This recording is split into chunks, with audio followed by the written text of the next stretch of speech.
Hello officers. आज हम देखने वाले हैं अमेरिकन सिविल वॉर का पार्ट टू। ऑलरेडी हम लोगों ने 1860 के पहले क्या हो रहा था, कैसे कॉन्स्टिट्यूशन में जो प्रॉब्लम्स थी वो प्रॉब्लम सब बाहर निकल के आ रही है, पॉलिटिक्स में जो प्रॉब्लम चल रही थी हमने वो देखा। हमने नॉर्थ साउथ के बीच में सेक्शनलिज्म को डेवलप होते हुए देखा, और वो डेवलपमेंट बहुत पहले का होता है, कॉन्स्टिट्यूशन के बनने के पहले का होता है। और इन सब का जो मेन रीजन होता है वो एक ऐसा चीज है जो कि कॉन्स्टिट्यूशन में अवॉइड कर दिया गया था, और वो है स्लेवरी। ठीक है, इन सब चीजों को हमने देख लिया था। आज जो हम देखने वाले हैं वो है अब्राहम लिंकन। 1860 के पहले अब्राहम लिंकन क्या थे, कैसे थे? क्योंकि आप देखोगे कि 1860 के बाद, इलेक्शन के बाद, अब्राहम लिंकन को अक्सर हम लोग इस तरह से देखते हैं कि उन्होंने स्लेवरी को बैन कर दिया था। बस इसी चीज के लिए उन्हें याद रखा जाता है। बट रियलिटी में लिंकन क्या थे, हम इस चीज के बारे में आज क्लास में पढ़ते हैं। ठीक है, देखो सबसे पहले तो हम उनके बारे में समझते हैं। क्या वो मॉडरेट थे या फिर एक्सट्रीमिस्ट थे?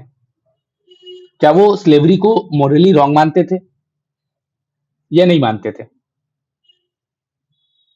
उनका इमीडिएट गोल क्या था? हम इन सब चीजों के बारे में बात करेंगे।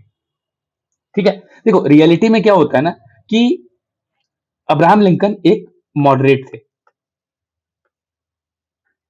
ठीक है, ये स्लेवरी को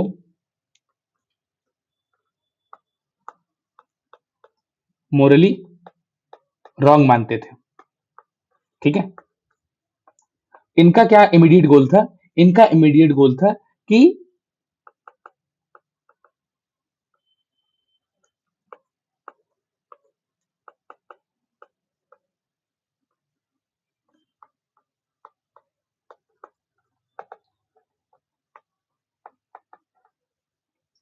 स्लेवरी को एक्सपेंड होने से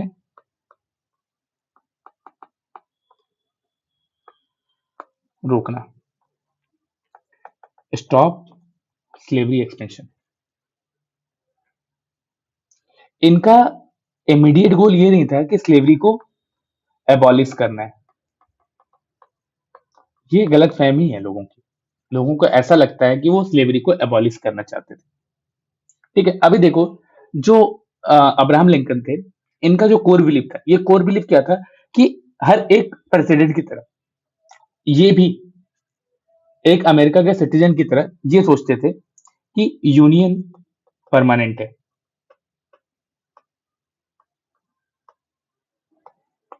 ठीक है, इनका यह मानना नहीं था कि फेडरल पावर सुप्रीम है, स्टेट को इतना ज्यादा अथॉरिटी देना ही नहीं था।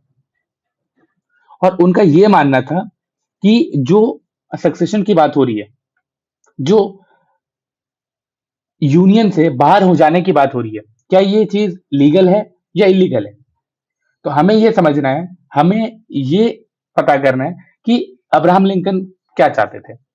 हमें पता है कि वो यूनियन को परमानेंट समझ रहे थे, वो यूनियन को परमानेंट मानते थे। उनका मानना था कि यूनियन परमानेंट है, ना कि ये स्टेट। इसीलिए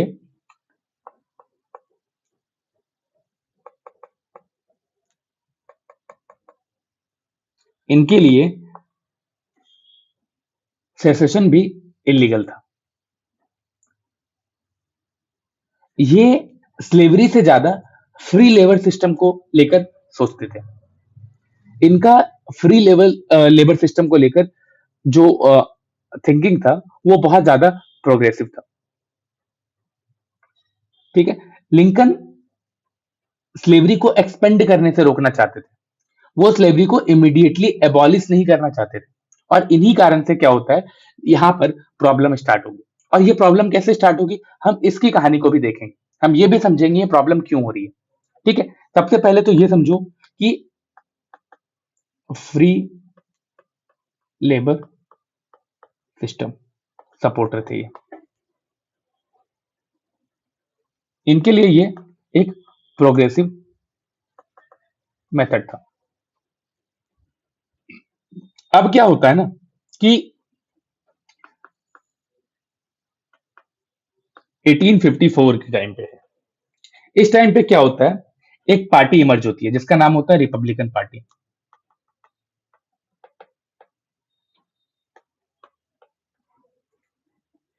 ये रिपब्लिकन पार्टी क्या होता है, अब्राहम लिंकन के साथ अलाइन हो जाती है। और यहां से जब रिपब्लिकन पार्टी अब्राहम लिंकन के साथ अलाइन हो जाती है, एक साथ जुड़ जाते हैं ये लोग, तो यहां से क्या होता है कि एंटी स्लेवरी एक्सपेंशन स्टार्ट हो जाता है। ये लोग स्लेवरी के अगेंस्ट बात करना स्टार्ट कर देते हैं। ये लोग प्रो इंडस्ट्रीज हो जाते हैं, ये लोग प्रो रेलवेज हो जाते हैं।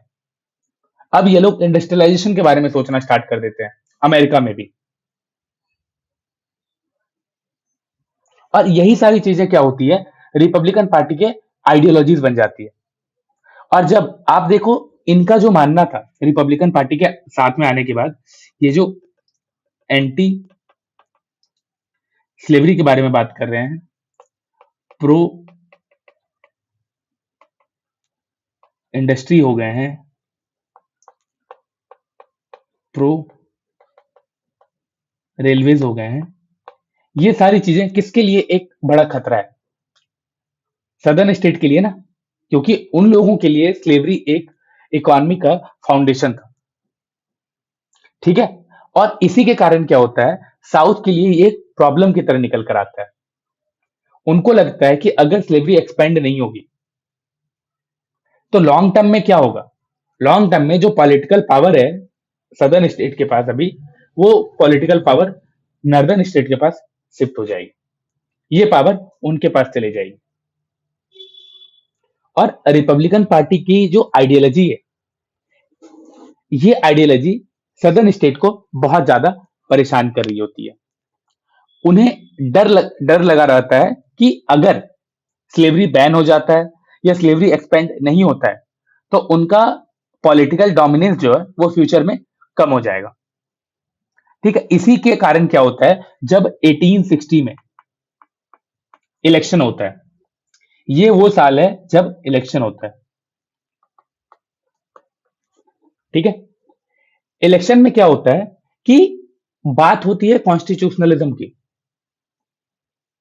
और ये जो इलेक्शन होता है ना, ये इलेक्शन बहुत ही ज्यादा डिबेटेबल होता है। यहां पे बात होने लगती है क्या ये इलेक्शन कॉन्स्टिट्यूशनल था या नहीं था।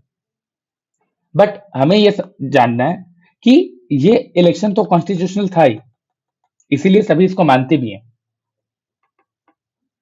लेकिन इस इलेक्शन के बाद क्या होता है कि एक एक्सप्लोजन होता है, ठीक है। ये इलेक्शन कॉन्स्टिट्यूशनल तो होता है बट बहुत ही ज्यादा एक्सप्लोसिव होता है। इलेक्शन का रिजल्ट जब आता है, इलेक्शन के रिजल्ट के बाद क्या होता है, रिपब्लिकन पार्टी जीतती है और अब्राहम लिंकन यहाँ के प्रेसिडेंट बन जाते हैं। Lincoln elected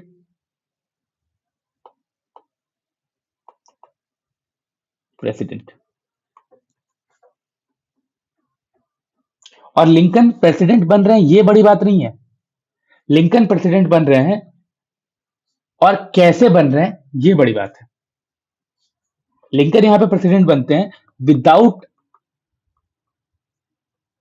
a single southern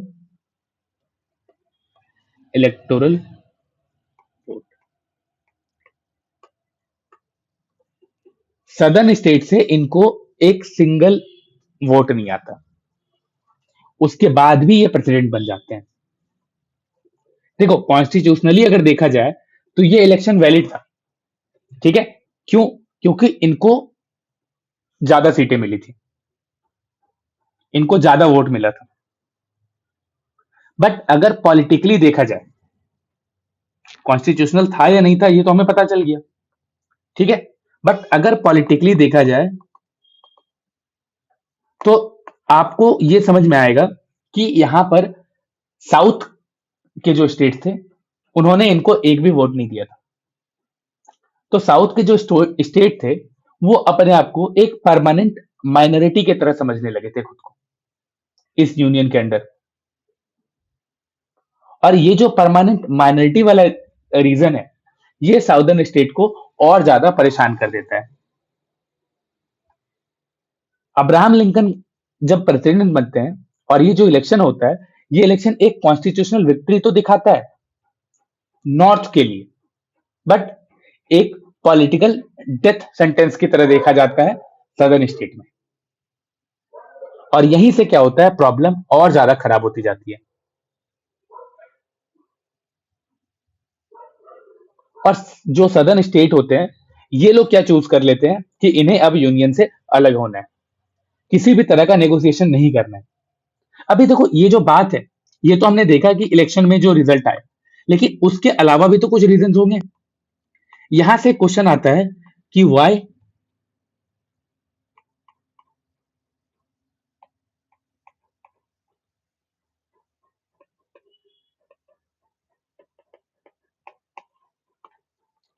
उन्होंने सीधा यूनियन से अलग होना क्यों डिसाइड किया, किसी भी तरह के नेगोशिएशन के बारे में क्यों नहीं बात की। देखो सबसे सिंपल समझो, साउथ के जो लीडर्स थे, उन लोगों ने कैलकुलेशन की कि सुप्रीम कोर्ट के डिसीजन के बाद भी उनके डिसीजन को नहीं माना जा रहा है। हमने देखा था ना कि कैसे सुप्रीम कोर्ट का डिसीजन आया था और उसमें यह बताया जा रहा था कि स्लेवरी को बैन नहीं किया जा सकता। लास्ट क्लास में हम लोगों ने देखा था ड्रेड स्कॉट का डिसीजन, जुडिशियल इंटरवेंशन के नाम पे। ठीक है, जब नॉर्थ इस डिसीजन के अगेंस्ट चले गए थे, जब सुप्रीम कोर्ट ने स्लेव को सिटीजन मानने से इनकार कर दिया था। ठीक है, तो उस टाइम पीरियड से अभी तक में हमने क्या देखा कि अब सदर्न स्टेट को क्या लग रहा है कि इलेक्शन में भी इनको एक माइनॉरिटी का दर्जा मिल जाता है। ठीक है, एंड साथ ही साथ हम क्या देखते हैं कि माइनॉरिटी का दर्जा मिलने के बाद भी अगर कोई उम्मीद आप जुडिशरी से रख सकते हो, तो आप वो भी नहीं रख सकते हो। क्यों? क्योंकि सुप्रीम कोर्ट भी अब यूनियन को नहीं बचा पा रहा था। सुप्रीम कोर्ट के डिसीजन को भी लोग नहीं रिस्पेक्ट कर रहे थे।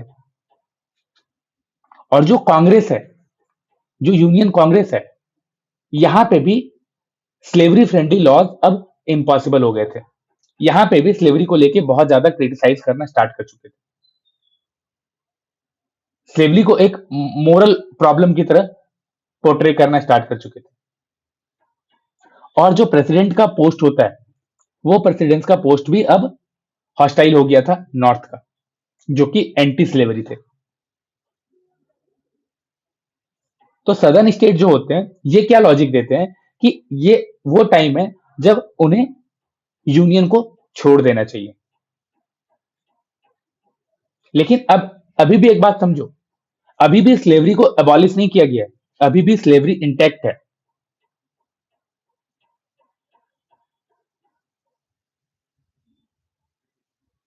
लेकिन वो लोग क्या देख रहे थे कि अगर वो लोग यहाँ पे रहते हैं, अभी भी वो लोग अगर यूनियन के अंडर रहते हैं, तो क्या होगा, सदर्न स्टेट का जो पावर है वो धीरे धीरे कर कर डिक्लाइन होता जाएगा। तो एक चीज समझ जाओ कि सदर्न स्टेट ने जो यूनियन से अलग होने का डिसीजन लिया था, ये डिसीजन कोई इमोशनल रिएक्शन नहीं था, ये डिसीजन बहुत ही ज्यादा कोल्ड पॉलिटिकल कैलकुलेशन था। अभी देखो क्या होता है ना कि जब अलग होने का डिसीजन लिया जाता है, अलग होने के डिसीजन के बाद क्या होता है, एक मिनट।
ठीक है।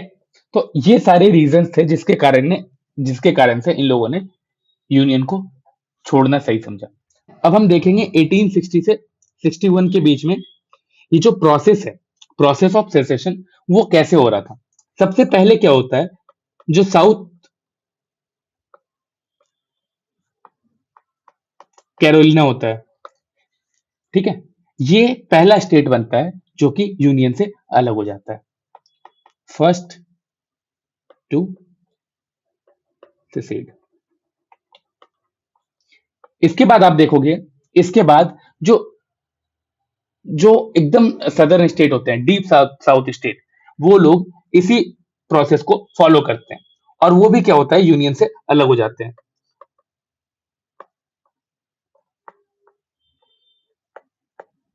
Followed by deep south state. अभी देखो ये तो अलग हो रहे हैं, ठीक है, ये लोग अब यूनियन से अलग हो रहे हैं, लेकिन क्या होता है ना कि यूनियन से अलग होके ये लोग क्या करते हैं कि एक कॉन्फेडरेसी बना लेते हैं, कॉन्फेडरेट ऑफ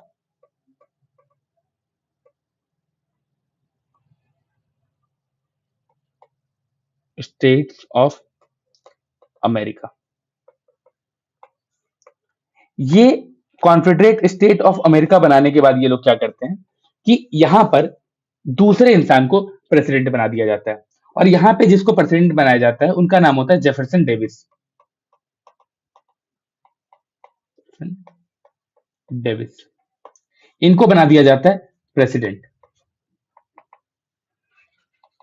अभी क्या होता है, ये जो कॉन्फेडरेसी बनाई गई, ये कॉन्फेडरेसी का आइडियोलॉजिकल बेस क्या होता है, इस कॉन्फेडरेसी का आइडियोलॉजिकल बेस होता है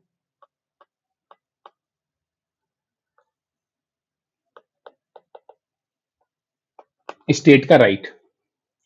इन लोग बेसिकली ये जो कॉन्फेडरेसी बनती है, इस कॉन्फेडरेसी का सबसे इंपॉर्टेंट जो बेस होता है, जो आइडियोलॉजिकल बेस होता है, वो होता है स्टेट का राइट, कि यहां पर स्टेट के राइट को सुप्रीमेसी दी जाएगी, यहां पर यूनियन को ज्यादा पावर नहीं दिया जाएगा। सेम जो हम लोगों ने उस टाइम पे देखा था कि जब अमेरिका इंडिपेंडेंस मांग रहा था, एंड मांगने के बाद जब कॉन्स्टिट्यूशन बना था, तो प्रॉब्लम क्या क्या थी, और उससे भी पहले जब आर्टिकल ऑफ कॉन्फेडरेशन आया था, उस टाइम पीरियड में प्रॉब्लम क्या थी, और तब से जो प्रॉब्लम चले आ रहा है वही प्रॉब्लम अभी तक है। अभी भी यहाँ पे पावर को लेके लड़ाई हो रही है, अभी भी यहाँ पे राइट्स को लेके लड़ाई हो रही है, ठीक है। उसके बाद जो सबसे बड़ा प्रॉब्लम होगा वो होगा स्लेवरी। यहां पे क्या है कि स्लेवरी को प्रोटेक्ट किया जा रहा है।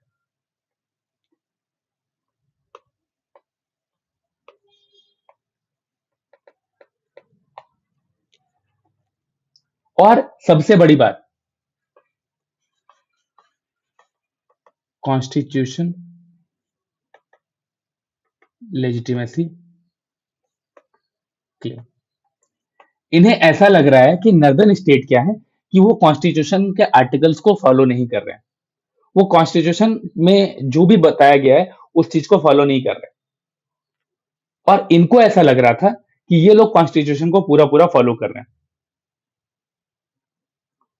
अपने आप को खुद से ही ये क्लेम कर रहे हैं कि वो लोग कॉन्स्टिट्यूशनल लेजिटिमेसी को मेंटेन करके रख रहे हैं। और ये जो बेसिकली यूनियन से अलग होने का डिसीजन लिया है इन लोगों ने, यूनियन से अलग होने का जो डिसीजन है, इसको ये लोग एक कॉन्स्टिट्यूशनल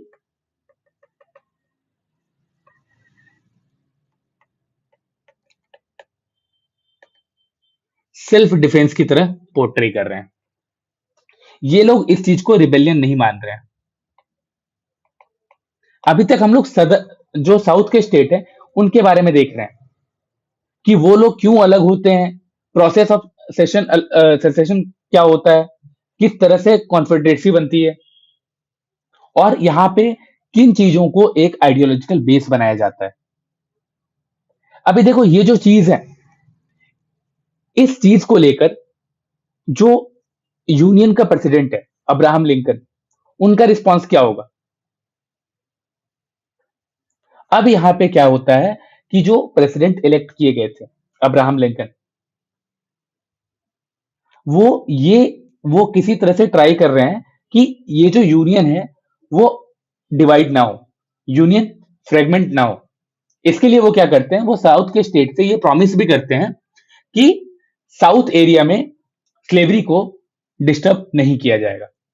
इस चीज के लिए उन लोगों को एश्योरेंस देते हैं। और साथ ही साथ वो ये भी बोलते हैं कि ये जो सेसेशन हुआ है ये इलेजिटिमेट है और इलीगल है, और इस चीज को मानने से इनकार कर देते हैं। अभी देखो क्या होता है कि लिंकन का पोजीशन जो यहाँ पे, वो क्या बताते हैं, वो ये बताना चाह रहे हैं कि no state can lawfully get out of the union. Lincoln यहां पे ये बता रहे हैं कि स्लेवरी और सेसेशन की जो बात हो रही है, इस चीज को टॉलरेट नहीं किया जाएगा।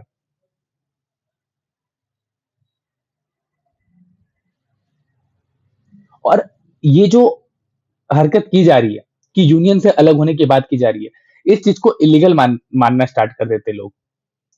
लेकिन अब्राहम लिंकन एक अलग स्टैंड लेना चाहते हैं यहाँ पे। वो क्या करते हैं, वो स्लेवरी और सेसेशन इन दोनों को अलग अलग रख देते हैं।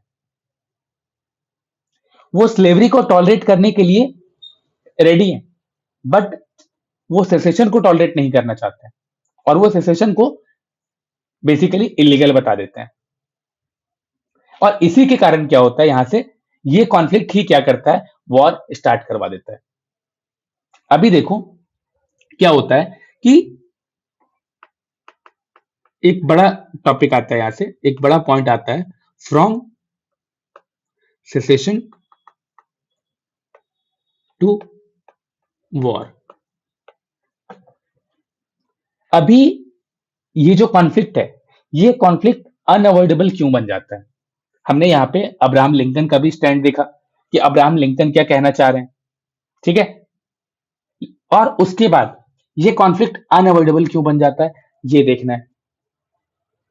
देखो यहाँ पे दो पोजीशन क्रिएट हो गई है, और ये दो पोजीशन क्या है, एक है साउथ, एक है नॉर्थ। यहाँ पे क्या है, साउथ सेसेशन को लेजिटिमेट बता रहा है, ये सेसेशन को स्टेट का राइट मान के चल रहा है। और नॉर्थ जहां पे लिंकन है, ठीक है, जो कि न्यूली इलेक्टेड प्रेसिडेंट है, वो क्या बोल रहे हैं, यूनियन इनडिविजिबल है।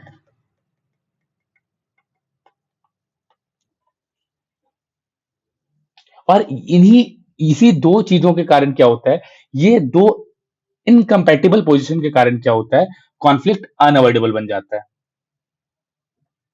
और इसके बाद क्या होता है कि यहां से आर्म कॉन्फ्लिक्ट स्टार्ट होने की बात चालू हो जाती है। यहां से आर्म कॉन्फ्लिक्ट को भी अनअवॉइडेबल मान लिया जाता है। हम क्या देख रहे हैं कि ये जो सिविल वॉर है, ये सिविल वॉर सिर्फ और सिर्फ डायरेक्टली स्लेवरी के कारण नहीं आता है। ये सिविल वॉर बेसिकली ये जो सेसेशन होता है, इसकी लेजिटिमेसी को लेके आ रहा है। क्यों? क्योंकि अब्राहम लिंकन अभी भी स्लेवरी को टॉलरेट करने के लिए रेडी हैं। वो एश्योरेंस भी दे रहे हैं सादर्न स्टेट को कि सदर्न स्टेट में स्लेवरी को टच भी नहीं किया जाएगा।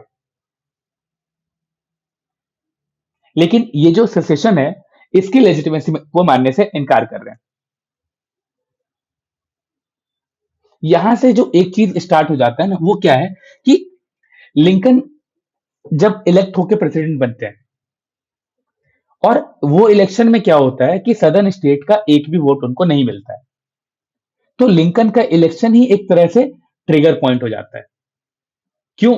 हमने देखा कि लिंकन कैसे रिपब्लिकन पार्टी से अलाइन हो चुके थे, ठीक है। और ये रूट कॉज नहीं होता है, ये एक ट्रिगर पॉइंट होता है। 1860 का इलेक्शन और अब्राहम लिंकन का प्रेसिडेंट बनना एक ट्रिगर पॉइंट की तरह काम करता है। रूट कॉज तो क्या क्या वो हम लोगों ने पढ़ा ही है, ठीक है। और ये जो सेसेशन हो जाता है, ये जो सेसेशन पॉलिटिकल कैलकुलेशन के बेसिस पे होता है, पॉलिटिकल कैलकुलेशन के रिजल्ट के बेसिस पर होता है, इस चीज से प्रॉब्लम होती है। क्योंकि अब हमें पता क्या चल रहा है कि स्लेवरी के कारण ये चीजें इतनी ज्यादा खराब नहीं हो रही है, ये चीजें इतनी ज्यादा बेसिकली डिस्ट्रॉय नहीं हो रही है।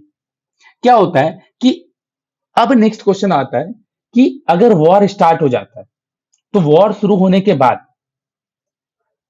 अमेरिका का कैरेक्टर कैसा होगा, किस तरह का अमेरिका बनाया जाएगा, और वॉर के बाद अमेरिका किस तरह से बदल रहा है, हम इस चीज को समझेंगे। अभी क्या होता है, सब हम लोग देखते हैं कि वॉर स्टार्ट हो गया है, ठीक है। अगर वॉर स्टार्ट हो चुका है तो वॉर का नेचर क्या है, nature and course of war, ये चीज बहुत जरूरी है कि कैसे यूनियन वॉर से ये एक आर्म्ड वॉर में कन्वर्ट हो जाता है। अभी देखो क्या हो रहा है ना कि यहां से ना एक मुझे क्वेश्चन याद आ गया कि यूपीएससी के क्वेश्चन में बहुत डीप में नहीं पूछता है इन सब चीजों के बारे में, तो आपको बेसिक पॉइंट समझना बहुत जरूरी है। यूपीएससी के आंसर में इन सारे बेसिक पॉइंट को लिखना भी जरूरी है। लेकिन क्या होता है ना, बहुत सारे स्टूडेंट क्या करते हैं, आंसर में कॉमन मिस्टेक कर देते हैं।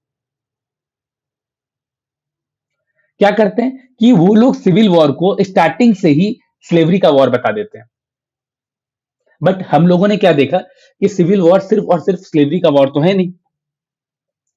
इसीलिए हमें यह समझना होगा कि सिविल वॉर की रियलिटी क्या है, नेचर क्या है उसका। ठीक है, अभी देखो क्या होता है कि रियलिटी में हम क्या देखते हैं कि वॉर स्टार्ट हो रहा है बेसिकली यूनियन को बचाने के लिए। ये जो सिविल वॉर है ये स्लेवरी खत्म करने के लिए नहीं हुआ है, क्योंकि आप देख रहे हो 1860 के इलेक्शन के बाद भी जब प्रेसिडेंट ये एश्योरेंस दे रहा है कि स्लेवरी को वहां पे टच भी नहीं किया जाएगा, उसके बाद भी ये सेसेशन की बात हो रही है।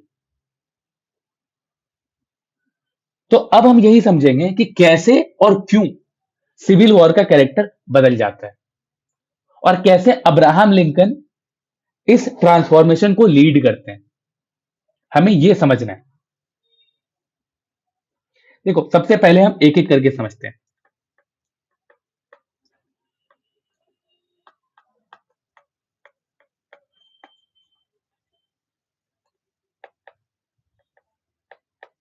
एटीन 1861 जब वॉर स्टार्ट होता है, एक जब वॉर स्टार्ट होता है ना, एक लिमिटेड पॉलिटिकल वॉर की तरह स्टार्ट होता है। और इस टाइम पे क्या होता है, एक बहुत बड़ा इंसिडेंट होता है, फोर्ट समटर, अप्रैल 1861। क्या होता है कि ये जो कॉन्फेडरेसी बनती है, नहीं, Confederate of states of America, ठीक है, ये जो कॉन्फेडरेसी बनती है ये क्या करती है, जो हम लोगों ने यहाँ पे देखा था, कॉन्फेडरेट स्टेट ऑफ अमेरिका, और इसके प्रेसिडेंट कौन होते हैं, जेफरसन डेविस। ये फोर्स क्या करती है कि फेडरल फोर्ट पर अटैक कर देती है, ठीक है। इसके बाद क्या होता है कि अब्राहम लिंकन भी ट्रूप्स को मोबिलाइज करते हैं। ये बेसिकली फर्स्ट स्टेज है वॉर का, ठीक है, जब वॉर स्टार्ट होता है, जब कॉन्फेडरेट फोर्स फेडरल फोर्ट पर अटैक करती है, इसके बाद अब्राहम लिंकन भी अपने ट्रूप्स को मोबिलाइज करते हैं। और इस टाइम पीरियड तक भी अब्राहम लिंकन का जो मेन एम होता है वो एम होता है कि इस यूनियन को प्रिजर्व करना है। इस टाइम पीरियड पे भी क्या होता है, स्लेवरी को एकदम साइड में रख दिया गया है। और ये जो सिविल वॉर स्टार्ट हो रहा है, ये सिविल वॉर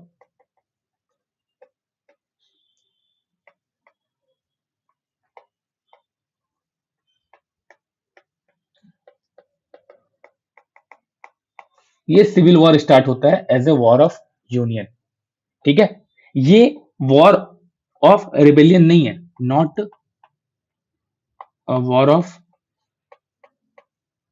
रिबेलियन और अबॉलिशन।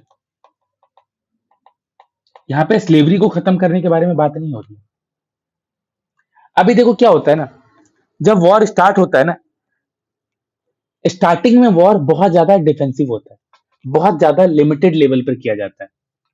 और इस टाइम पे जो यूनियन का स्ट्रेटेजी होता है अर्ली फेज में, वो होता है कि सदर्न स्टेट को वापस लाना है, और साथ ही साथ जो बॉर्डर स्टेट्स हैं इनको भी एलिनिएट नहीं करना है। और जो क्या होता है ना कि अब्राहम लिंकन की आइडियोलॉजी को बहुत ज्यादा रेडिकल मान लिया जाता है। बस उनको ये रेडिकल आइडियोलॉजी को कंट्रोल में रखना था, उनको अपने डिमांड्स को कंट्रोल में रखना था, क्योंकि लिंकन ये जानते थे कि अगर स्लेवरी को इमीडिएटली टारगेट बनाया गया तो जो बॉर्डर स्टेट्स हैं वो भी यूनियन छोड़ सकते हैं, क्योंकि उस टाइम पे स्लेव ट्रेड बहुत ज्यादा प्रिवेलेंट था, स्लेव ट्रेड के थ्रू इकोनॉमी चल रही थी।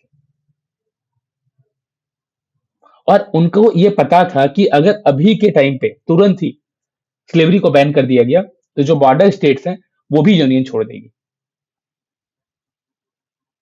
और इसलिए क्या होता है कि फर्स्ट फेज में वॉर जो होता है वो इनिशियली कॉन्स्टिट्यूशनल होता है, अब बहुत ज्यादा डिफेंसिव होता है। ये तो था बेसिकली कि स्टार्टिंग में जो नेचर होता है वॉर का। यहां पे हमने क्या देखा कि अब्राहम लिंकन क्या चाहते थे, इनकी स्ट्रेटेजी क्या थी। इसमें हम लोग देखते हैं कि यूनियन स्ट्रेटेजी क्या थी।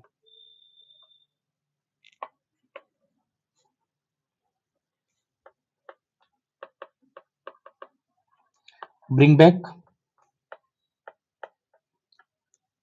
Southern state,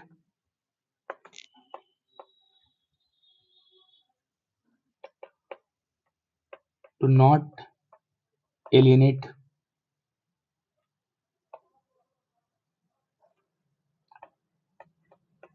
border state,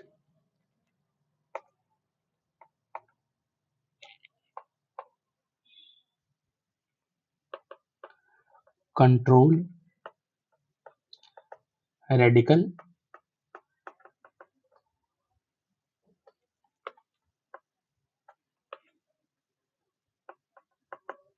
एबॉलिनिस्ट demand. ये यूनियन स्ट्रेटेजी थी। और ये यूनियन स्ट्रेटेजी क्यों थी? क्योंकि हमने देखा कि स्लेवरी को इमीडिएट टारगेट नहीं बना सकते थे, ठीक है। बट हम क्या देखेंगे यहाँ पे कि जो कॉन्फेडरेसी थी उनका एम क्या था, उनकी स्ट्रेटेजी क्या थी। कॉन्फेडरेसी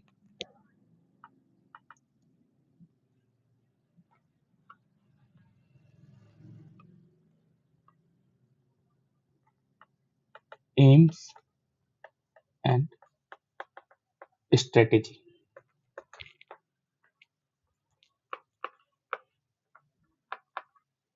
जो कॉन्फेडरेट थे ये लोग बेसिकली इस वॉर के थ्रू क्या चाहते थे और उनकी स्ट्रेटेजी क्या थी।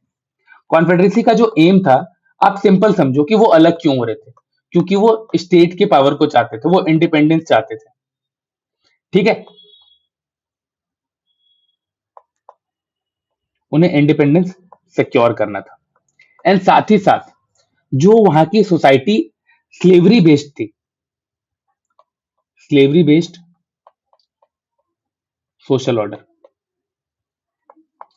इस स्लेवरी बेस्ड सोशल ऑर्डर को भी प्रिजर्व करना था। ये इनका बेसिकली वॉर एम था। और साथ ही साथ इनकी जो स्ट्रेटेजी है वो क्या थी, इनकी भी स्ट्रेटेजी डिफेंसिव वॉर करने की थी।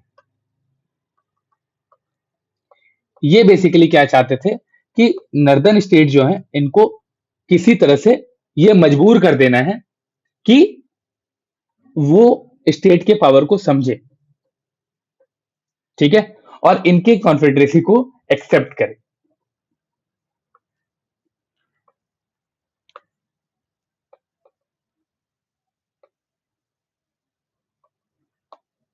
नॉर्थ।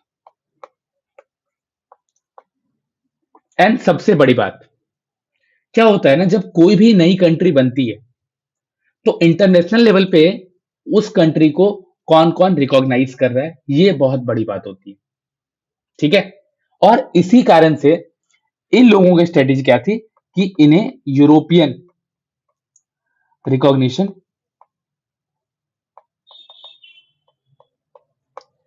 मिल जाए।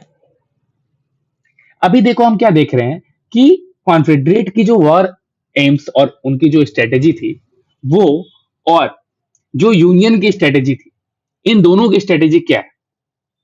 एक तो पूरा बाहर जाना चाह रहा है, एक वापस लाना चाह रहा है। एक चाह रहा है स्लेवरी को टारगेट नहीं करना है, क्योंकि इससे क्या होगा, जो सदर्न स्टेट है, जो बॉर्डरिंग स्टेट है, वो शायद अपने आप को एलिनेट समझेगी और वो यूनियन छोड़ देगी। यहां पे क्या देखते हैं कि ये जो कॉन्फेडरेसी है वो अकेले रहने के लिए लड़ी गई थी।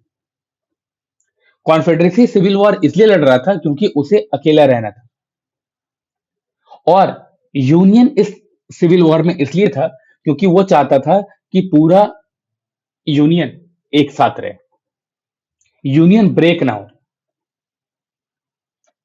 और इसी कारण से क्या होता है, जब हम यहां पे भी देख रहे हैं, यहां पे भी ये दोनों सेम पेज पे नहीं आ पा रहे हैं। इसके कारण क्या होता है, अब वॉर एक टोटल वॉर में कन्वर्ट हो जाता है। अब क्या होता है कि वॉर बिकेम टोटल वॉर। ये बेसिकली आप समझ सकते हो कि ये सेकंड फेज है। देखो जैसे जैसे वॉर लंबा होता जाता है, क्या होता है कि कैजुअलिटीज बढ़ती जाती है, जो रिसोर्स होते हैं वो रिसोर्स ड्रेन होने लगते हैं, और इन सबके साथ क्या होता है कि पब्लिक प्रेशर बढ़ना स्टार्ट हो जाता है। जो पब्लिक का प्रेशर है वो भी गवर्नमेंट पे बढ़ना स्टार्ट हो जाता है। और जब ये वॉर लंबा होता जाता है तो नॉर्थ ये रियलाइज करता है कि स्लेवरी बेसिकली कॉन्फेडरेट जो कॉन्फेडरेसी है, इनके वॉर एफोर्ट का बैकबोन है। स्लेव्स जो हैं वो ही फूड प्रोड्यूस कर रहे हैं, वही इंफ्रास्ट्रक्चर को मेंटेन कर रहे हैं, वही सोल्जर्स भी हैं। और इन्हीं सब चीजों के कारण क्या होता है, अब बात स्लेवरी पे आनी स्टार्ट होती है, क्योंकि नॉर्थ को यह रियलाइज हो चुका था कि कॉन्फेडरेट का जो वार एफर्ट है उसका बैकबोन ही स्लेवरी है। अब स्लेवरी सिर्फ और सिर्फ एक मोरल इशू नहीं रहा था, अब स्लेवरी एक मिलिट्री सोर्स भी बन चुका था। और क्या होता है जब ये चीज रियलाइज होता है, ये एक टर्निंग पॉइंट की तरह दिखता है हमें अमेरिकन सिविल वॉर में। इसके बाद क्या होता है, जब वॉर टोटल वॉर बन जाता है, यहां से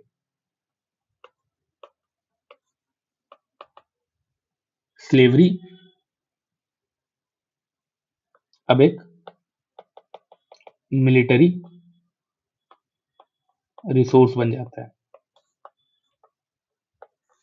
यहां से क्या होता है, टर्निंग पॉइंट आता है। और टर्निंग पॉइंट क्या होता है, बेसिकली अब्राहम लिंकन का स्ट्रेटेजी बदल जाता है। इनकी स्ट्रेटेजी अब शिफ्ट हो जाती है। 1862 तक क्या होता है कि यूनियन की विक्ट्रीज बहुत लिमिटेड होती है। वॉर ऐसा लग रहा था कि अब ड्रॉ हो जाएगा, वॉर स्टेलमेट की तरफ जा रहा था। और लिंकन भी को भी ये लग रहा था कि अगर वो यूनियन को बचाना चाहते हैं तो उनको सबसे पहले क्या करना पड़ेगा कि स्लेवरी को वीक करना पड़ेगा। और यहीं से क्या होता है कि ये वॉर का कैरेक्टर बदल जाता है। जो अभी तक जो वॉर एक लिमिटेड कॉन्स्टिट्यूशनल वॉर था, जो अभी तक सिर्फ और सिर्फ लिमिटेड लेवल पर लड़ा जा रहा था कि ज्यादा कैजुअलिटी ना हो, ज्यादा प्रॉब्लम क्रिएट ना हो, और ऐसा ना हो कि सदर्न स्टेट बॉर्डरिंग स्टेट भी यूनियन से अलग हो जाए। अब वो कॉन्स्टिट्यूशनल वॉर क्या होता है,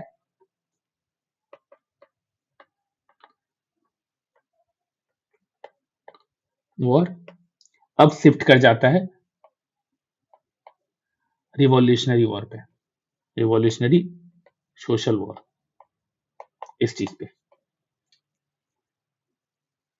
और हमने क्या देखा कि 1862 के बाद ऐसा अब्राहम लिंकन की पॉलिसी शिफ्ट होने के बाद ये चीजें होती है।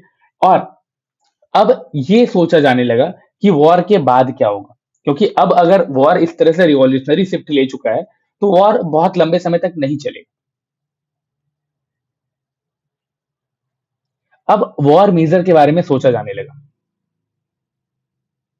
अब यहां पे क्या सोचा जा रहा है, यहां पे क्या इमेंसिपेशन की जा रही है कि कॉन्फिडरेट एरियाज में स्लेव्स को फ्री कर दिया जाएगा।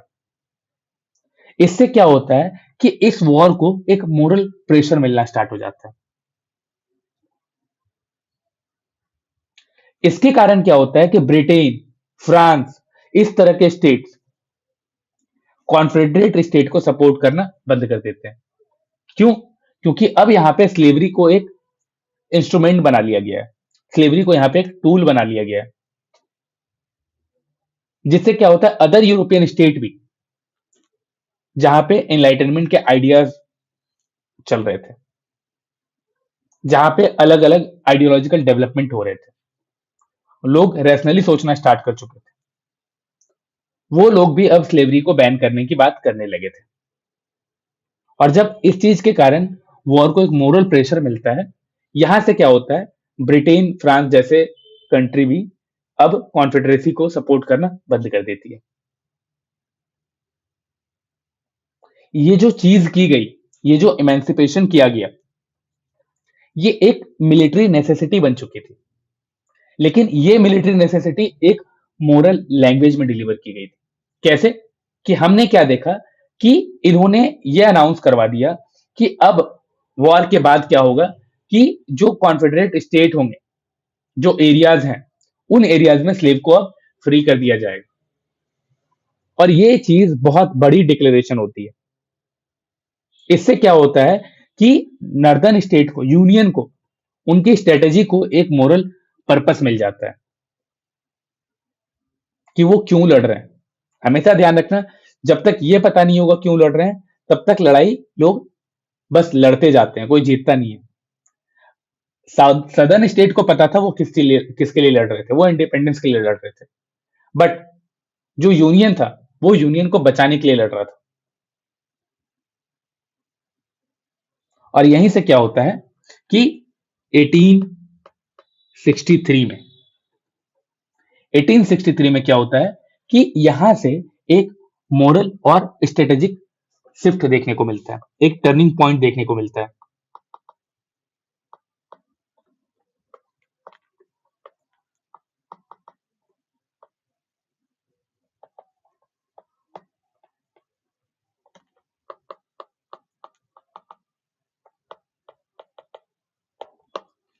Strategic and moral turning point.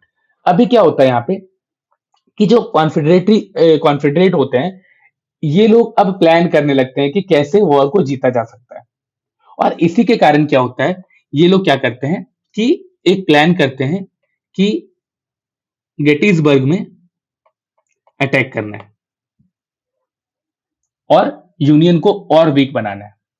लेकिन क्या होता है, इनका ये इन्वेजन फेल हो जाता है।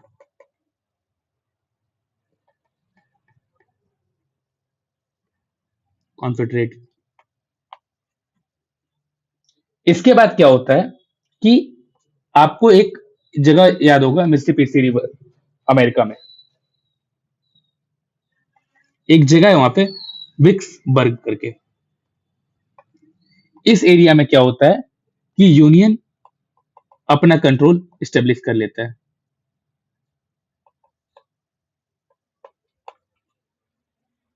अब क्या है कि मिलिट्री प्लस मोरल, ये दोनों सपोर्ट, ये दोनों मोमेंटम अब यूनियन के पास आ जाता है। क्यों? क्योंकि मिलिट्री वाइज भी यूनियन जीतना स्टार्ट कर देती है, यूनियन अब विक्ट्रीज को देखना स्टार्ट कर देती है।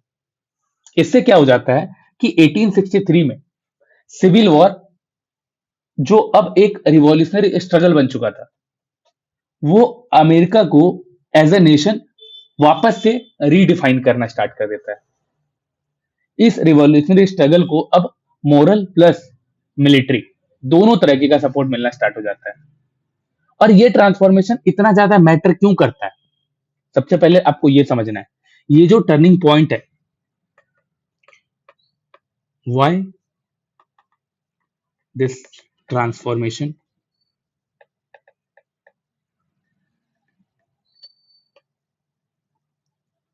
mattered. देखो सबसे पहले तो समझो कि क्या होता है। जो यूनियन सोल्जर थे, इन लोगों को अब हायर मोरल मोटिवेशन मिल रहा था कि ये लोग किसी चीज के लिए लड़ रहे हैं। ये लोग एक एरिया से स्लेवरी जैसे प्रॉब्लम को खत्म करने के लिए लड़ रहे हैं। ये लोग स्लेवरी जैसे एविल से लड़ रहे हैं। और इनकी लड़ाई जो इंस्लेव्ड पीपल थे, उन लोगों का एक वॉर एफर्ट का पार्ट बन जाता है। साथ ही साथ क्या होता है कि यूनियन को इंटरनेशनल लेजिटिमेसी भी मिलना स्टार्ट हो जाता है। क्यों? क्योंकि ये लोग स्लेवरी को खत्म करने के लिए लड़ रहे हैं। तो अब हमें क्या पता चलता है कि अब ये सिर्फ स्टेट का कॉन्फ्लिक्ट नहीं था, बल्कि ये पूरे के पूरे नेशन को डिफाइन करने का एक स्ट्रगल बन जाता है। और इसीलिए क्या होता है कि अमेरिका को रीडिफाइन करने का काम करना स्टार्ट कर देता है ये स्ट्रगल। ठीक है, तो हम क्या देखते हैं कि ये ट्रांसफॉर्मेशन इतना जरूरी और इतना ज्यादा मैटर क्यों करता है? क्योंकि union soldiers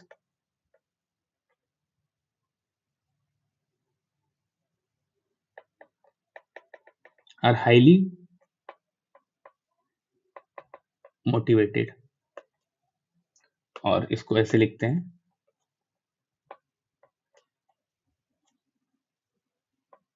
Morli motivated.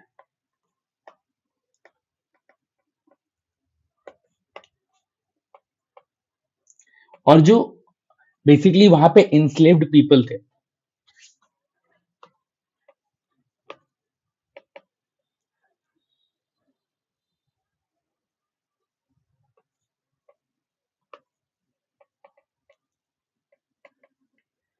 enslaved people became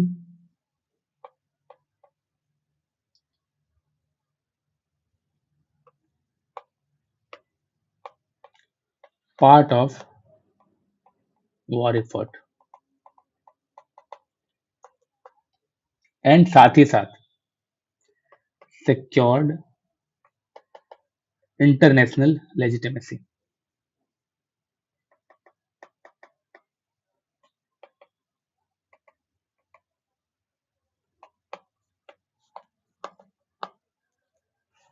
इन सब चीजों के कारण क्या होता है, अब ये सिर्फ स्टेट्स का कॉन्सेप्ट नहीं है, अब ये इंटरनेशनल स्ट्रगल बन जाता है, जो कि स्लेवरी को खत्म करने के लिए किया जा रहा है।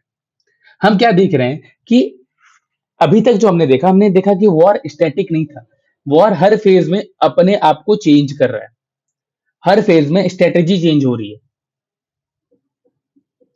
और टाइम टाइम पे क्या दिखता है कि अब्राहम लिंकन सिचुएशन के हिसाब से वॉर एम रीडिफाइन करते हैं। स्टार्टिंग में उनका जो वॉर एम होता है वो ये होता है कि यूनियन को बचा के रखना है। बट जब उन्हें ये दिखता है कि स्लेव बेसिकली एक मिलिट्री कैपेसिटी की तरह काम कर रहे हैं सदर्न स्टेट के लिए, तब फिर वहां पे वो अपनी स्ट्रेटेजी चेंज कर देते हैं। स्लेवरी और यूनियन अब एक दूसरे से जुड़ गए थे। और इसी कारण से क्या होता है कि लिंकन के इस डिसीजन से क्या होता है कि आइडियोलॉजी रीडिफाइन हो जाती है और यूनियन को विक्ट्रीज की तरफ लेकर जाना स्टार्ट कर देती है। अभी देखो ये आखिर ऐसा क्या होता है कि अब्राहम लिंकन एक वॉर लीडर बन जाते हैं। अभी तक हम लोगों ने देखा कि प्रोसेस क्या हो रहा था। अभी हमें यह समझना है कि Abraham Lincoln as a war leader क्या थे। हम लोग अगर ये चेक करते हैं कि गेटिसबर्ग, विक्सबर्ग, इन सब चीजों के बारे में बात कर रहे हैं, तो हमें समझना भी पड़ेगा ना कि अब्राहम लिंकन का रोल क्या था। ठीक है, तो अब हम लोग देखेंगे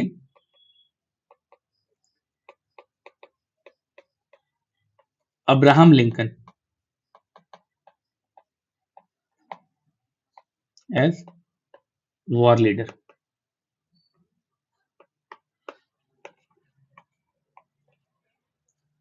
क्या होता है कि यूपीएससी में अगर आप देखो, अगर आप पीवाईक्यूज को देख के बैठे हो क्लास करने के लिए, तो हिस्ट्री ऑप्शनल के लिए अब्राहम लिंकन सिर्फ एक प्रेसिडेंट नहीं थे।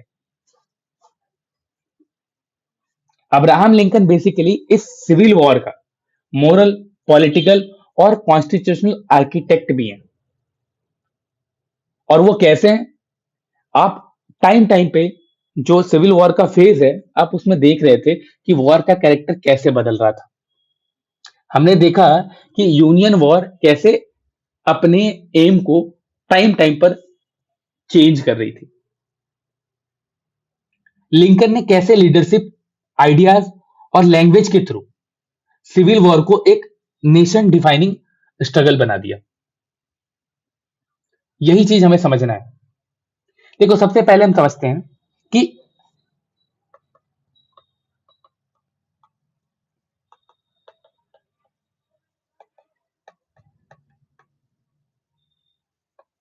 लिंकन का लीडरशिप का कॉन्सेप्ट क्या था।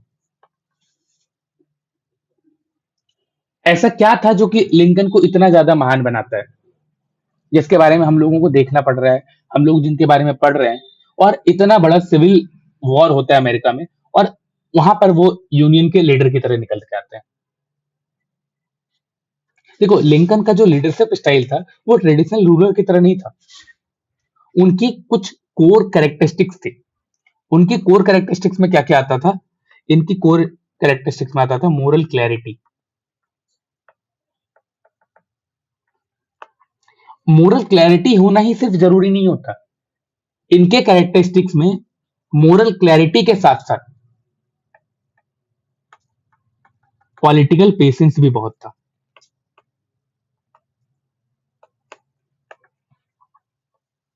आप देखोगे, इनके जो डिसीजंस थे वो बहुत ज्यादा फ्लेक्सिबल होते थे। तो ये फ्लेक्सिबिलिटी के साथ साथ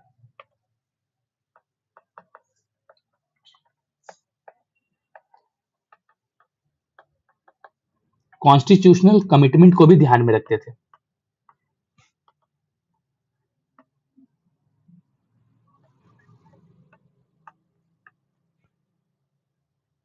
ऑथोरिटी को कैसे यूज करना है, पावर को कैसे यूज करना है, उन्हें वो पता था।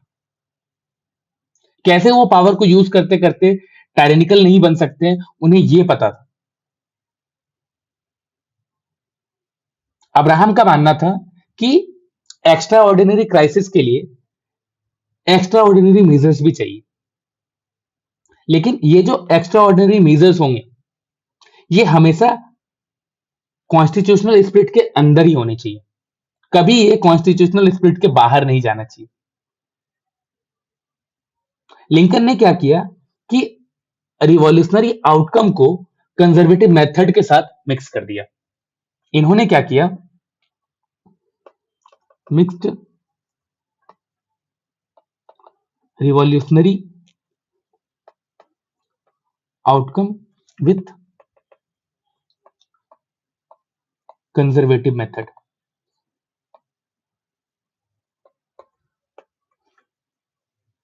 और 1863 में क्या होता है? जब एमेंसिपेशन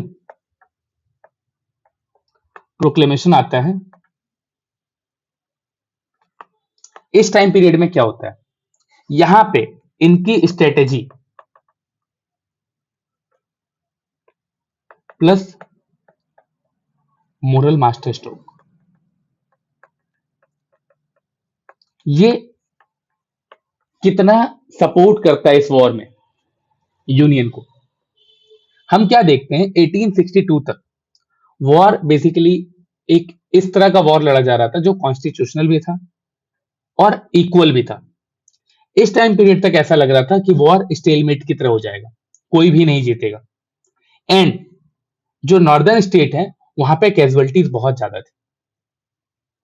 एंड साथ ही साथ इन लोगों को इस चीज का भी डर था कि कहीं इंटरनेशनल रिकॉग्निशन ना मिल जाए सदर्न स्टेट के कॉन्फेडरेसी को। एंड इसी चीज के कारण क्या होता है, लिंकन ने यह रियलाइज किया कि स्लेवरी जो है वो कॉन्फेडरेसी का एक बहुत बड़ा स्ट्रेंथ है। कॉन्फेडरेसी का स्ट्रेंथ का सबसे बड़ा कोर है स्लेवरी। इसीलिए क्या होता है, वो प्रोक्लेमेशन लेके आते हैं। और ये प्रोक्लेमेशन जो होता है वो बेसिकली क्या बात करता है,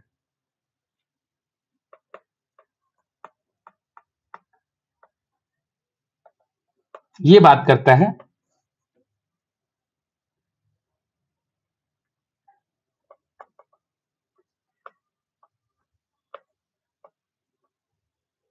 slave in confederate controlled areas are free. And साथ ही साथ बॉर्डर स्टेट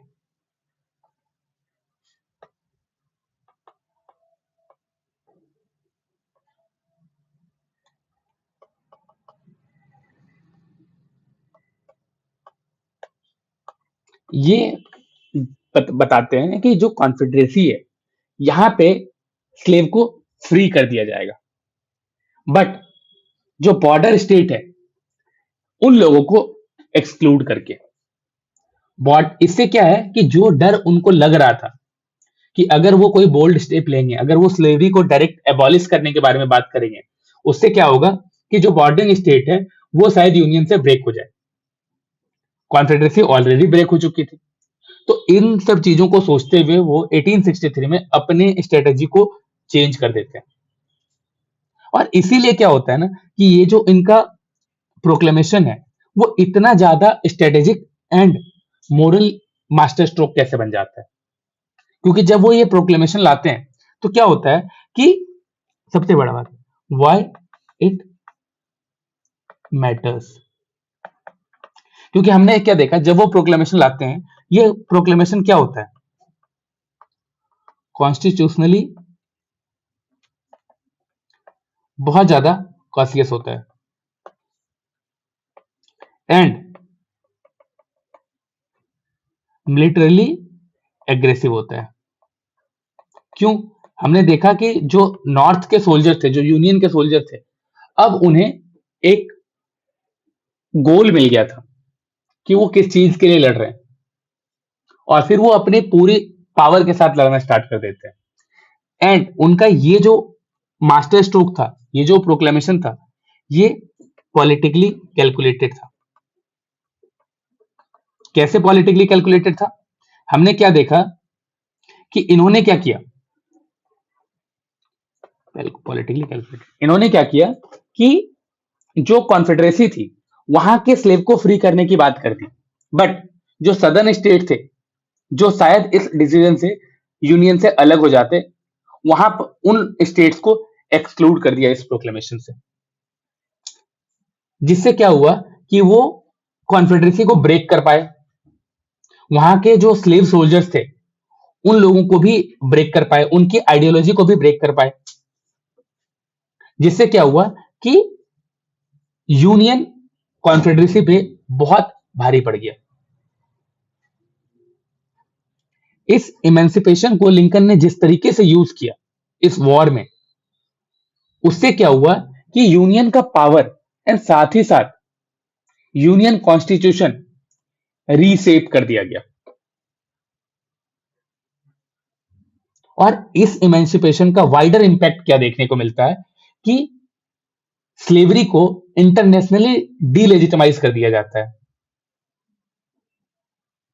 अभी तक कॉन्फेडरेसी को जो फ्रेंच और ब्रिटेन का सपोर्ट मिल रहा था, ये सपोर्ट भी खत्म हो जाता है।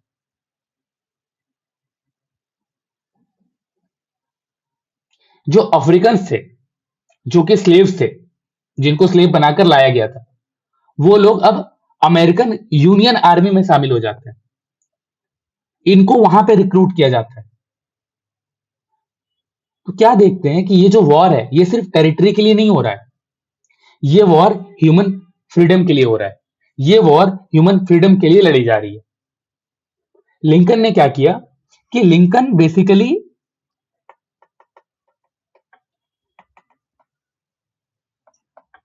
Transformed enslaved people from property into political actors. अभी तक स्लेव एक प्रॉपर्टी की तरह यूज किया जा रहा था, अब वो सारे स्लेव पॉलिटिकल एक्टर्स बन चुके हैं। और इसीलिए देखोगे कि 1863 में जब गेटिसबर्ग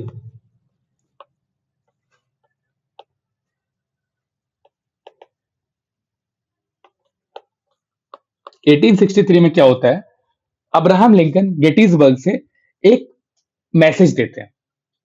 ये बेसिकली अमेरिका को वापस से लिखना स्टार्ट कर देते हैं, वो अमेरिका के मीनिंग को चेंज कर देते हैं। गेटिसबर्ग एड्रेस सिर्फ और सिर्फ एक स्पीच नहीं होता है, बल्कि अमेरिकन नेशनलिज्म का एक फिलोसफिकल रीफाउंडेशन होता है।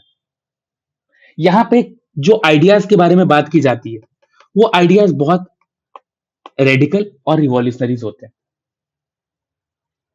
यहां पे बात की जाती है nation,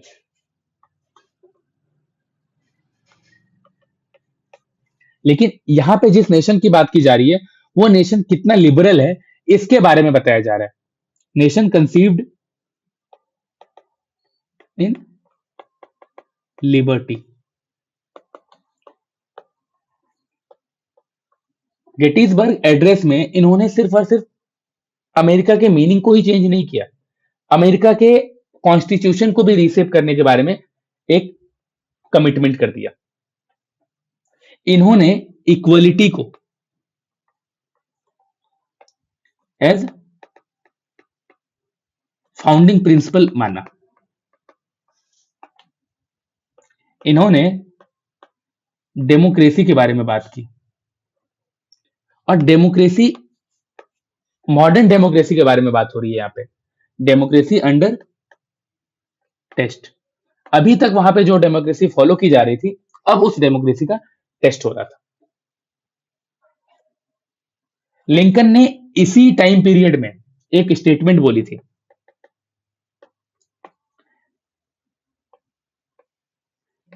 government of the people, by the people, for the people. ये सभी ने सुना होगा, ठीक है। तो ये कहां बोली गई थी? गेटिसबर्ग एड्रेस में 1863। लिंकन ने बेसिकली इस सिविल वॉर को री इंटरप्रेट किया। इसने इस सिविल वॉर को री इंटरप्रेट किया as a test of democratic survival. और इसीलिए क्या होता है कि यहां से ये लोग आगे बढ़ते हैं from constitution to nation.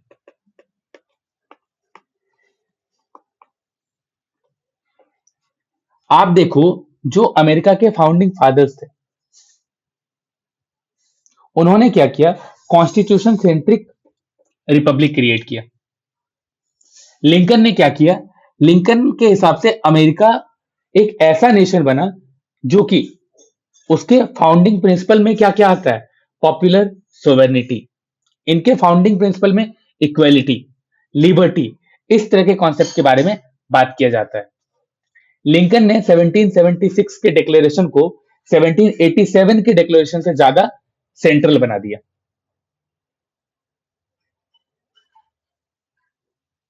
Lincoln ने डिक्लेरेशन ऑफ इंडिपेंडेंस को अब कॉन्स्टिट्यूशन के साथ मिक्स कर दिया। आप समझ रहे हो? 77 का डिक्लेरेशन, सॉरी 1776 का डिक्लेरेशन ऑफ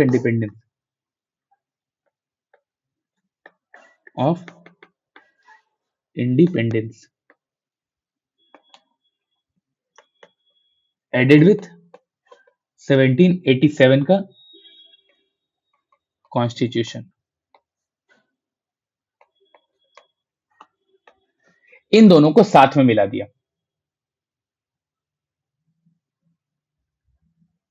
इससे क्या हो गया ना कि अमेरिका को अब इंटरनेशनल लेवल पे अलग तरीके से देखा जाने लगा।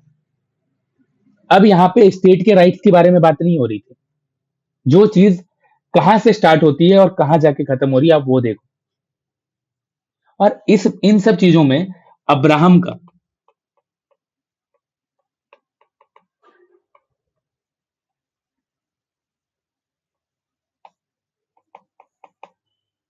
मिलिट्री लीडरशिप देखो आप।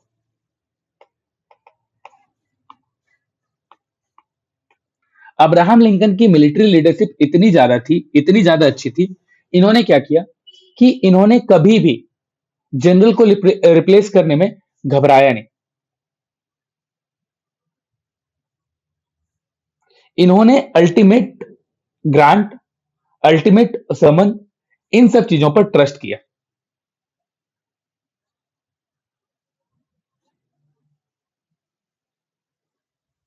ये होता है एक बेसिकली लीडरशिप स्किल। और हर कोई मिलिट्री लीडरशिप में भी अच्छा हो, पॉलिटिकल लीडरशिप में भी अच्छा हो, ऐसा जरूरी नहीं है। तो हम हर चीज को बैलेंस करके लिखेंगे। इनकी जो स्ट्रेटेजी थी, क्या थी? इनकी मिलिट्री स्ट्रेटेजी हम लोगों ने देखा, एक बार टोटल वॉर। और टोटल वॉर के टाइम में इन्होंने इकोनॉमिक प्लस साइकोलॉजिकल मेथड का यूज किया। एक बार इन्होंने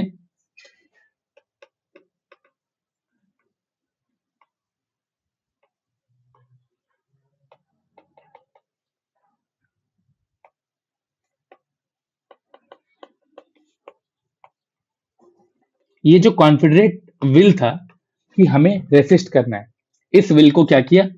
ब्रेक कर दिया। कैसे ब्रेक किया? जब इन्होंने ये बोला कि स्लेव को फ्री कर दिया जाएगा।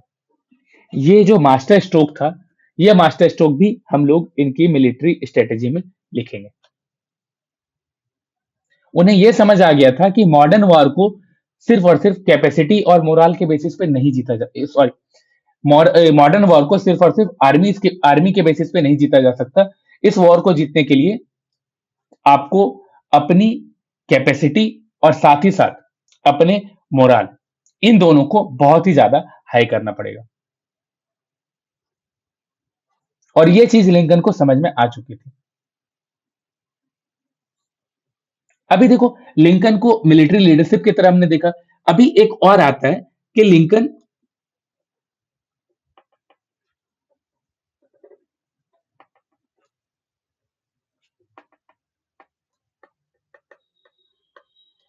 Lincoln as constitutional revolutionary. वो एक कॉन्स्टिट्यूशनल रिवॉल्यूशनरी कैसे थे? देखो, हम लोगों ने समझा कि अब्राहम लिंकन बहुत ही ज्यादा कंजर्वेटिव लैंग्वेज को यूज करते थे। हमने ये भी देखा, वो मॉडरेट भी थे, वो कंजर्वेटिव मेथड भी यूज करते थे। और इसीलिए क्या था कि उनका जो पहले का मोटिव था कि यूनियन को प्रिजर्व करना है, साथ ही साथ कॉन्स्टिट्यूशन को अपहोल्ड करना है।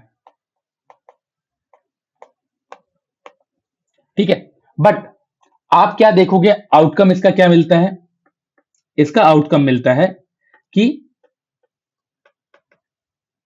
स्लेवरी को डिस्ट्रॉय कर दिया जाता है। यहां पे फेडरल पावर को और ज्यादा स्ट्रांग बनाया जाता है। यहां पे सिटीजनशिप एक्सपेंड की जाती है। और सिटीजनशिप एक्सपेंड कैसे होता है? जब स्लेव को भी फ्री करके सिटीजन बना लिया जाता है।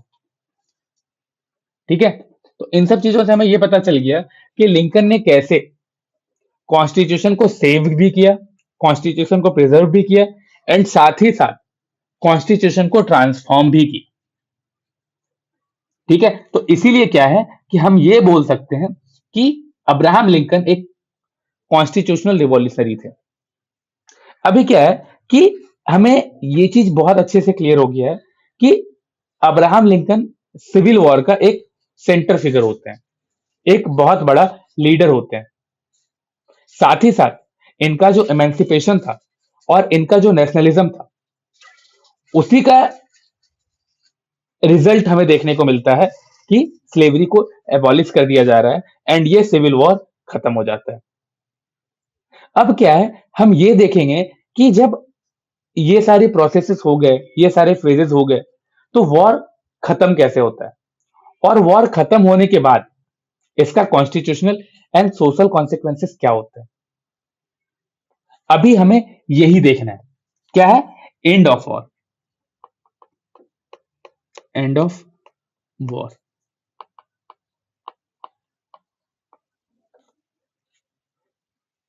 देखो, अमेरिकन सिविल वॉर ऐसा नहीं है कि एक दिन में हुआ, एक दिन में खत्म हो गया। ये सिविल वॉर एक लंबा प्रोसेस है एंड ये प्रोसेस बहुत डायनेमिक होता है। हमने देखा कि कैसे स्ट्रेटेजी चेंज होती जाती थी, कैसे जो पॉलिटिकल गोल होता है वो चेंज हो रहा था। यूपीएससी के लिए आप जब देखोगे, आपको पता चलेगा कि सिविल वॉर तब तक कंप्लीट नहीं होती है जब तक हमें वॉर में क्या, वॉर बेसिकली खत्म कैसे हुआ था एंड वॉर के कॉन्स्टिट्यूशनल आउटकम्स क्या थे, एंड साथ ही साथ वॉर के लॉन्ग टर्म हिस्टोरिकल सिग्निफिकेंस क्या थे, ये पता ना हो। क्योंकि एग्जाम में वॉर कैसे हुआ था ये नहीं पूछता है। वो एग्जाम में ये पूछेगा कि civil war, basically civil war खत्म कैसे हो रहा है एंड सिविल वॉर का आउटकम क्या है। और सिविल वॉर के खत्म होने के बाद सिविल वॉर ने अमेरिका को सिर्फ बचाया ही नहीं, अमेरिका को एक अलग आइडियोलॉजी के साथ ट्रांसफॉर्म किया। हम इसी चीज को अब देखते हैं कि 1864 से 1865 इस एक साल में क्या होता है। हमने देखा कि यूनियन यहां पे जीत जाता है। हमने देखा 1864 के बाद कॉन्फेडरेसी की जो रिसोर्स होते हैं वो रिसोर्स खत्म हो जाते हैं, वहां की इकोनॉमी खत्म हो जाती है क्योंकि वहां के स्लेव निकल जाते हैं।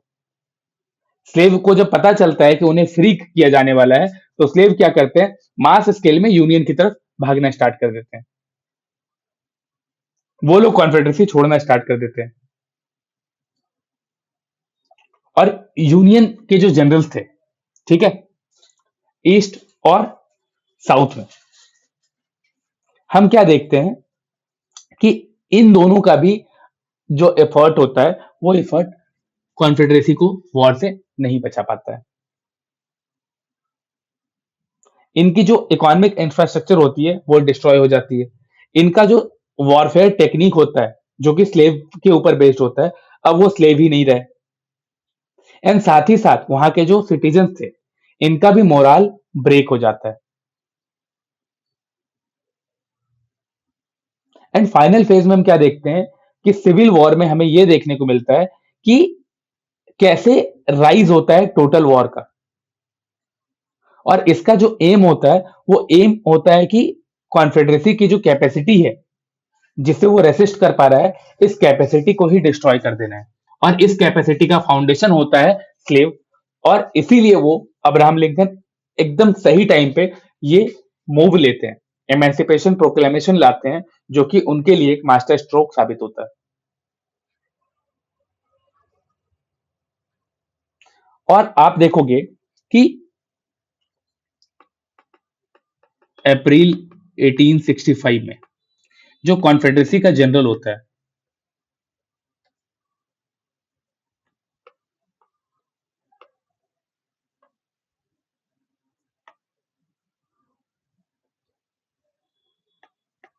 ली नाम होता है उनका, ठीक है, ये क्या करते हैं, ये सरेंडर कर देते हैं। और ये सरेंडर कहां पे करते हैं, एट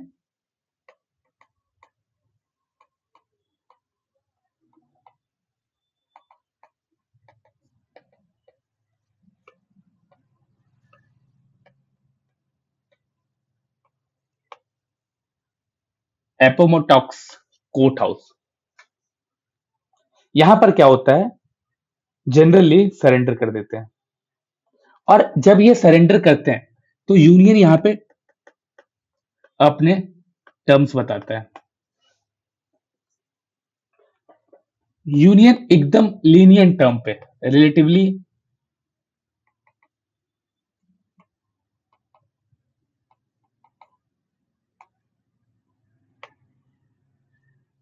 एंड।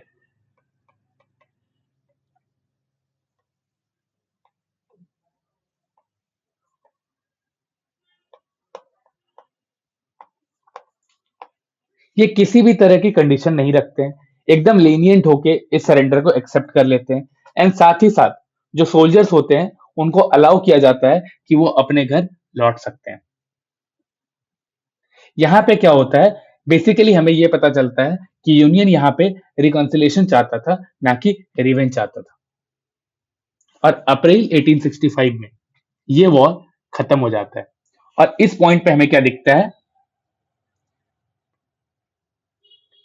रिजल्ट यूनियन को प्रिजर्व कर दिया जाता है। एंड स्लेवरी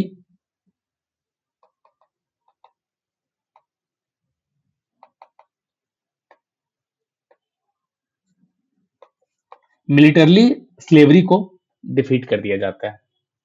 और ये डिफीट करने के लिए इन्हें कुछ नहीं करना पड़ता है, बस एक प्रोक्लेमेशन लाना पड़ता है।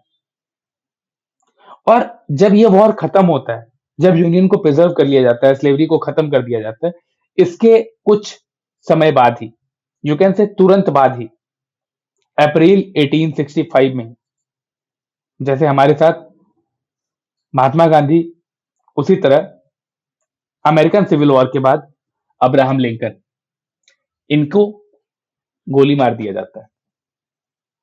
लिंकन का एसेसिनेशन हो जाता है। और ये एक नेशनल ट्रेजेडी की तरह बाहर आके निकलती है। एक जो मोरल लीडरशिप होता है उसका सडन लॉस हो जाता है। एंड साथ ही साथ जो रिकंस्ट्रक्शन का डायरेक्शन होता है वो अनसर्टेन हो जाता है। लिंकन का जो विजन था, वो विजन यहाँ पे हमेशा के लिए अमेरिका के कॉन्स्टिट्यूशन में हमें देखने को मिल जाता है।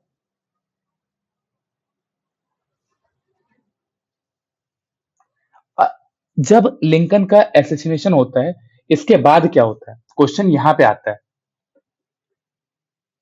जब ये सिविल वॉर खत्म हो गया, सिविल वॉर के बाद क्या होता है, स्लेवरी को खत्म करने की बात हो चुकी होती है। अब रिकंस्ट्रक्शन किस बेसिस पे हो रहा है, ये जानना ज्यादा जरूरी है। जब लिंकन का मर्डर किया जाता है, लिंकन के मर्डर के बाद क्या होता है, ये जो रिकंस्ट्रक्शन का प्रोसेस है वो मोरल प्रोजेक्ट से एक पॉलिटिकल स्ट्रगल में ट्रांसफॉर्म हो जाता है। रिकंस्ट्रक्शन एक ऐसा प्रोसेस बन जाता है जो कि अनफिनिश्ड रिवॉल्यूशन होता है।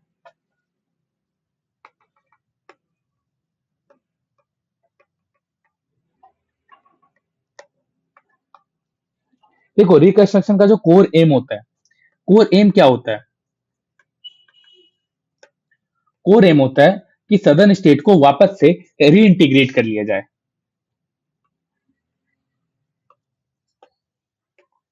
Reintegration of southern state. And साथ ही साथ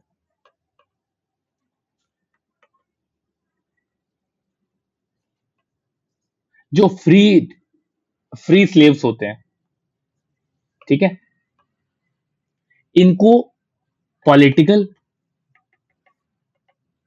एंड सिविल स्टेटस देना। अभी इतने सारे स्लेव को जब फ्री किया जाता है तो इनके पॉलिटिकल एंड सिविल स्टेटस का भी एक बहुत बड़ा मुद्दा बन जाता है। और इसी के कारण क्या होता है, कॉन्स्टिट्यूशनल अमेंडमेंट आते हैं।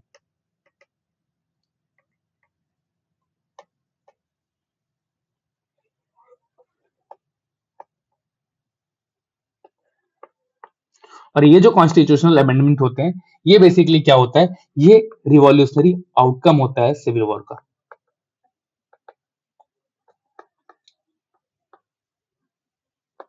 Revolutionary outcome of civil war. अभी क्या हो रहा है कि आप देखो यहाँ पे जो कॉन्स्टिट्यूशनल अमेंडमेंट होंगे, यहाँ पे 3 अमेंडमेंट किया जाता है। एक अमेंडमेंट होता है 13th अमेंडमेंट,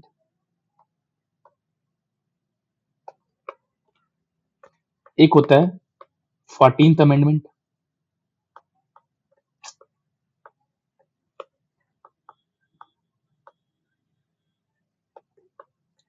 एक होता है 15th अमेंडमेंट। अभी क्या होता है, 13th अमेंडमेंट स्लेवरी को एबॉलिश करता है। 14th amendment basically citizenship and equal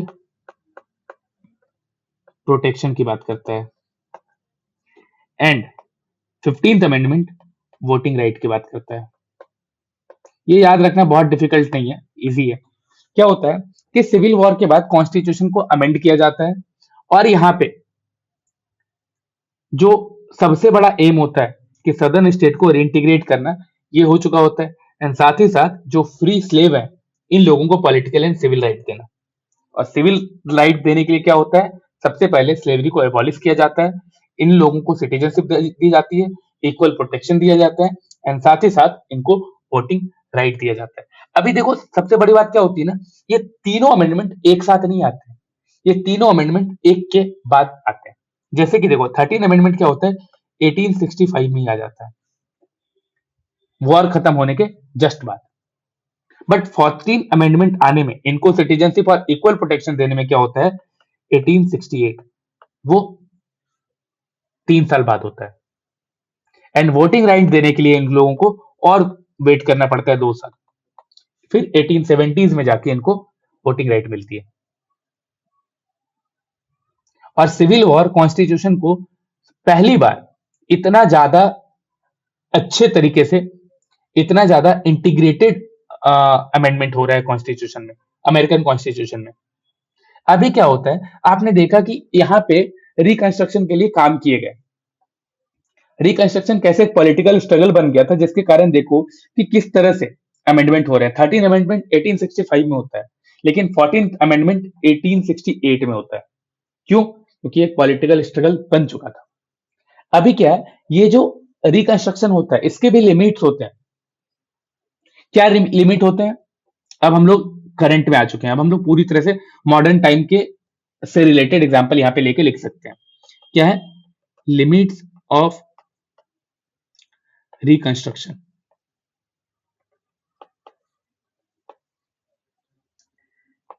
पहला देखो,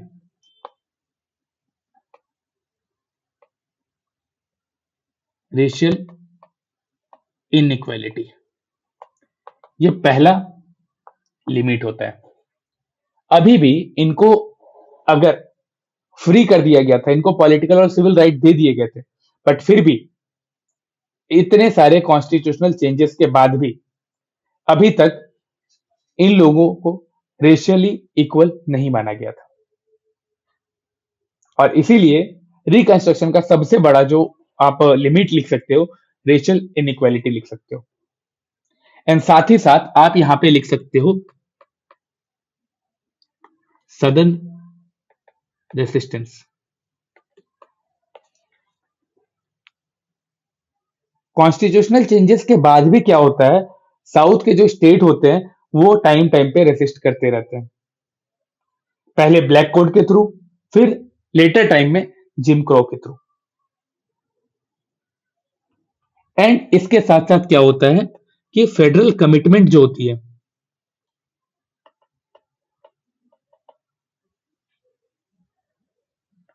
ग्रेजुअली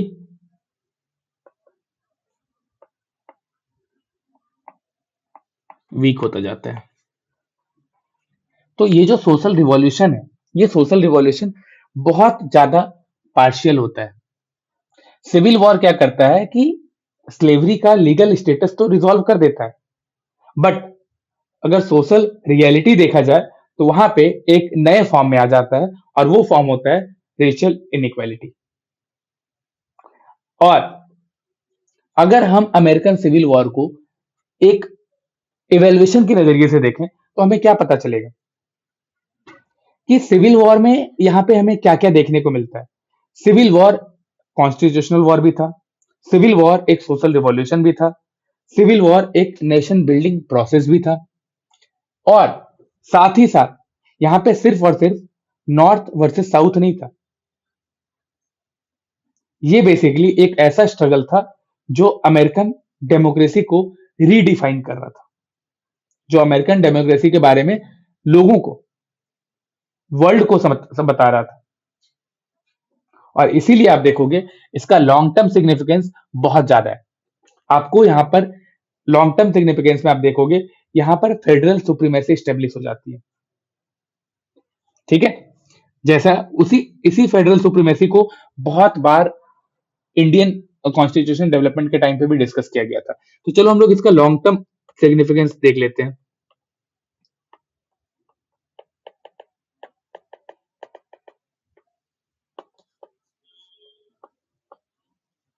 लॉन्ग टर्म सिग्निफिकेंस में आप क्या देखोगे कि यहां पर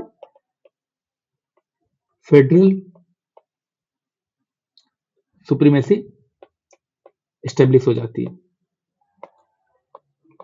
यहां पर नेशन एंड स्टेट कंसोलिडेट हो जाते हैं, यहां पर सिटीजनशिप को रीडिफाइन किया जाता है,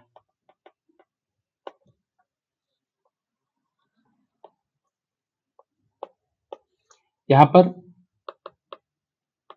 डेमोक्रेसी को मोरलाइज किया गया। किस बेसिस पर? इक्वालिटी प्रिंसिपल पे।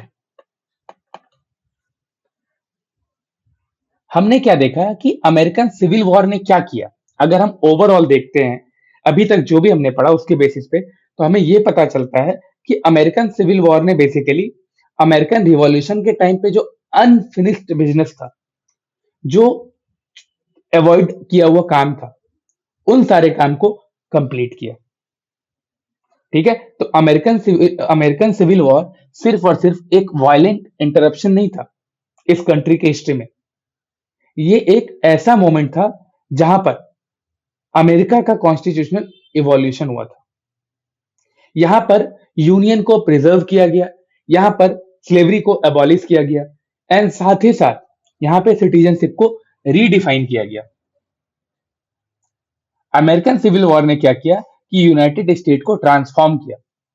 जो यूनाइटेड स्टेट पहले एक फेडरल एक्सपेरिमेंट था, उसको एक मॉडर्न नेशन स्टेट बनाया। और अब्राहम लिंकन की लीडरशिप में हम क्या देखते हैं कि ये वॉर डेमोक्रेसी का एक टेस्ट की तरह बन गया था। और इस टेस्ट ने क्या किया कि फ्रीडम के मीनिंग को, इक्वालिटी के मीनिंग को, एंड साथ ही साथ कॉन्स्टिट्यूशन के मीनिंग को रीसेप कर दिया। और पूरा वर्ल्ड हिस्ट्री में ये सिविल वॉर एक बहुत ही इंपॉर्टेंट पोजीशन बना के रख लेते हैं। ठीक है, तो ये था हमारा अमेरिकन सिविल वॉर का लेक्चर, जो कि आज अमेरिकन सिविल वॉर का टॉपिक हमारा खत्म हो जाता है। अब हम लोग इसके आगे करेंगे नेक्स्ट टॉपिक, फ्रेंच रिवॉल्यूशन, जो कि एक बहुत ही ज्यादा इंपॉर्टेंट एंड बहुत ही बड़ा टॉपिक है। मैं कोशिश करूंगा कि फ्रेंच रिवॉल्यूशन में भी आपको American revolution, American civil war, American constitution जैसे क्लैरिटी प्रोवाइड कर सकूं। Thank you. और अगर आपको ये लेक्चर समझ में आया है और पसंद आया है तो प्लीज लाइक करो, शेयर करो, कमेंट जरूर करो। मुझे आपके डाउट मेरे तक पहुंचाओ, मुझे पता चले कि आपके डाउट्स क्या हैं, ताकि मैं उन सारे डाउट्स को क्लियर कर सकूं। ठीक है, मिलते हैं नेक्स्ट लेक्चर में।